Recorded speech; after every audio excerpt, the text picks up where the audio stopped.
Shalom, friends. Welcome to Daf Reactions, Sanhedrin 50. So, the death penalty. Between yesterday's Jewish law reactions video and today's video, my channel is gonna get hella suppressed. But I just can't bring myself to call it the death penalty anymore, despite how the algorithm may choose to punish me. Speaking of punishment. On today's page of Talmud, we are learning about the 4 types of capital punishment that existed in Jewish law and were utilized in ye old ancient days. The sages are having a machloket, a disagreement, an argument about the levels of severity of things I don't want to happen to me. So the following is a list of punishments from most to least extreme as per the majority at the time. This is a perfect opportunity for me to do what I do best in life. So here are the 4 punishments utilizing Game of Thrones references. First in severity, according to most, is Lysa Arryn getting pushed out of the moon door and then having more rocks thrown out the door on top of her to make sure she's donezo. Second, what Khal Drogo does to Viserys Targaryen, except instead of pouring it on his head, it's down his throat.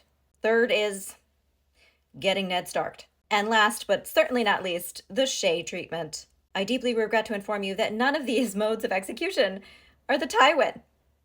But while I am joking about this, it also behooves me to reiterate something very important when we think about capital punishment in Jewish law. According to Mishnah Makot 110, a Sanhedrin that puts a man to death once in 7 years is called a murderous one. And woke progressive Gen Z legislator Rabbi Elazar ben Azariah says 1 person executed in 70 years is too much. Personally, I do wish that the country in which I reside also held to Elazar ben Azariah's moral standard, instead of, I don't know, gleefully executing people who were already vindicated by the Innocence Project. Him, just a little example.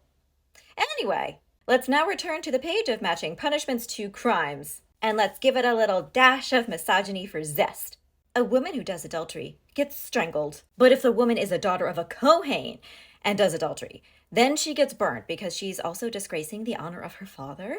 Nobody is going to respect her dad anymore, and we all know that's all that matters. How does this affect a man? The flavor, what is this flavor? Honor killing? Okay, so by this example, burning is worse than strangulation. The Gemara also poses an interesting question that I find pertinent to our current reality. Is an awful leader who subverts, who encourages a city or a country to do evil things worse than people who listen to that leader? Apparently, the transgression of the leader is worse. As we learn in a Baraita, they get stoned and not in a fun way. So stoning is listed as worse than decapitation, which is what the people who followed him get. Guillotine away, bring out the Trebuchet. Okay, so we have now established that stoning, burning, decapitation, strangulation, that's the listicle for most of the sages. But guess what? Here comes Shimon Bar Yochai, who feels differently than everybody else. What a shock. I'm not shocked, are you?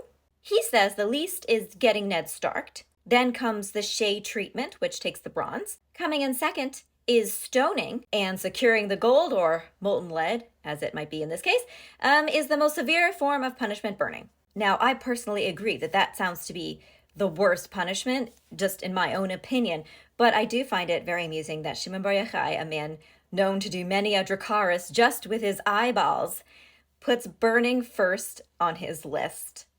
Wow. Never change, Shimon Bar Yochai Targaryen.